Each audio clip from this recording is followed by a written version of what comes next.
J'ai évoqué récemment le cas de ces gens dont les nouveaux arrivants dans les villages découvrent tardivement, je veux dire une fois que les intéressés ont plus de 60 ans, qu'ils ont été rivaux sur le plan amoureux. Pour parler clair, quand des gens venus de la ville, comme moi, mais il y a 30 ou 40 ans, s'étonnent de voir que le vieux Marcel ne puisse pas blairer le vieux Robert à 70 ou 80 ans aujourd'hui, c'est parce qu'ils n'ont pas, et j'ai pas, suivi le début. Et souvent le début, c'est que la femme de l'un a eu des faiblesses pour l'autre. Dans l'évocation de ce genre de situation, j'ai oublié un détail qui entretient l'animosité de l'un à l'égard de l'autre, c'est l'inégalité devant l'âge. Déjà, quand un homme du village s'est conduit comme un coq, et quand ça a marché, c'est souvent qu'il était pas mal de sa personne, et que donc, au fil des années, souvent, il s'est entretenu pour pouvoir continuer à butiner, tandis que l'autre, celui qui n'était pas coureur, a continué à boire et à grossir et à perdre ses cheveux. Heureusement pour la paix sociale, comme je l'ai dit, avec la modernité et la mobilité générale, les coqs de village sont allés visiter d'autres poulaillers situés à plus de 100 km, ce qui fait qu'on n'a plus de grands esclandres pendant les fêtes locales.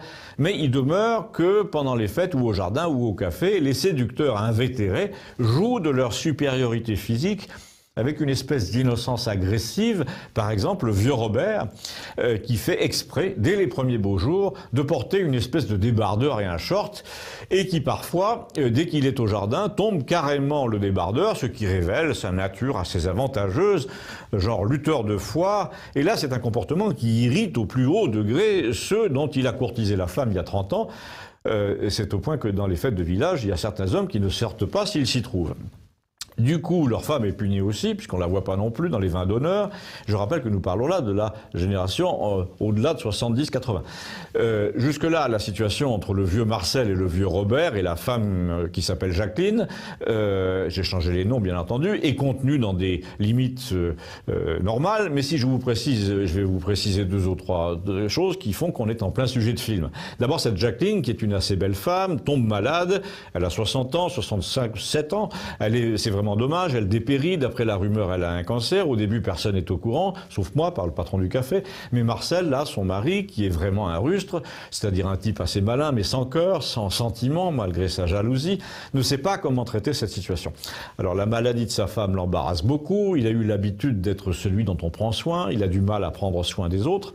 Et curieusement, pendant qu'il fait son jardin, il va asseoir sa femme sur une chaise en plastique derrière la haie de tomates, avec une table couverte de journaux People. Et il s'arrange pour faire ça pendant que l'autre, le Robert, travaille dans son propre jardin comme une brute et torse nu.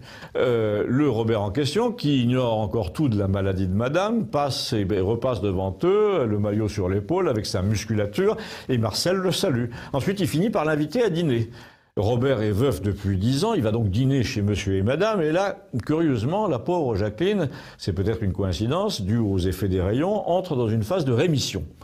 Du coup, Marcel, qui a toujours veillé sur sa femme, le fusil à la main, s'aperçoit que le fameux Robert n'est pas seulement un coureur, il est aussi un peu amoureux d'elle, ça se voit. Et ça l'intimide parce qu'au point où il en est, il commence à respecter ce qu'il ne comprend pas.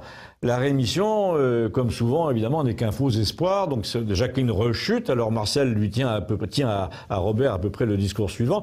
Je suis assez pessimiste, le médecin aussi apparemment, mais tu lui fais du bien par ta présence, viens lui parler quand tu peux. Alors il vient lui parler. Et là, on s'aperçoit qu'il est vraiment amoureux d'elle. Mais il est trop tard.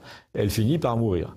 Et là, ces deux types de 76 et 80, qui s'étaient toujours détestés pour des raisons évidentes, deviennent inséparables. Alors je vous dirai demain pourquoi, en vertu de quelle loi naturelle, mais c'est l'une des choses qui a troublé tout le monde au village dans les 5 dernières années. Finalement, quand la vie n'est pas hachée par la modernité, par la mobilité, par l'hystérie, on a le temps de voir mûrir des psychologies assez complexes parce que la maturation prend du temps, parce qu'elle nécessite une certaine température, un certain bain amniotique. Et chez nous, c'est resté comme ça. Quand on a quelque chose dans le cœur ou dans l'esprit, à Campagnol, la télévision ne vient pas tout brasser toutes les 4 heures. Chez nous, pas de Netflix de saison 4. On ne laisse pas les groupes du genre Canal+ voler notre vie par pans entiers. Les gens ont le temps d'aller au bout de leur logique. Ils ne sont pas cloués à celle des autres. Alors je vous dirai demain à quelle logique se sont rendus ces deux messieurs, mais c'est du mot passant. À bientôt. Merci.